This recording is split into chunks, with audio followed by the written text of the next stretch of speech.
కెనడాలో అధికార liberal party నేతగా మార్క్ కార్నీ ఎన్నికయ్యారు. తదుపరి ప్రధానిగా ఆయన బాధ్యతలు చేపట్టనున్నారు. బ్యాంక్ ఆఫ్ కెనడా మాజీ గవర్నర్ మార్క్ కార్నీ విజేతగా నిలిచారు. 59 ఏళ్ల కార్నీ రెండవ స్థానంలో ఉన్న క్రిస్టియా ఫ్రీలాండ్ ను ఓడించి పార్టీ నూతన సారథిగా ఎన్నికయ్యారు. దీంతో 9 ఏళ్ల ట్రూడో పాలనకు తెరపడినట్లయింది. డొనాల్డ్ ట్రంప్ నుంచి సుంకాల ముప్పు వంటి సవాళ్లను ఎదుర్కొంటున్న వేళ కార్నీ 24వ ప్రధానిగా కెనడా పాలనా పగ్గాలు చేపట్టనున్నారు.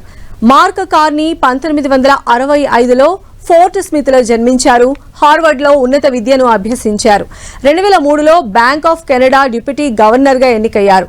2004లో ఆ బాధ్యత నుంచి వైదొలగి ఆర్థిక మంత్రి పదవిని చేపట్టారు. అనంతరం 2008 ఫిబ్రవరి 1న సెంట్రల్ బ్యాంకు గవర్నర్ గా నియమితులయ్యారు. 2008-9 ఆర్థిక సంక్షోభం వేళ పరిష్కార మార్గాల్లో కీలక పాత్ర పోషించారు. వడ్డీ రేట్లను 0కు తగ్గించారు.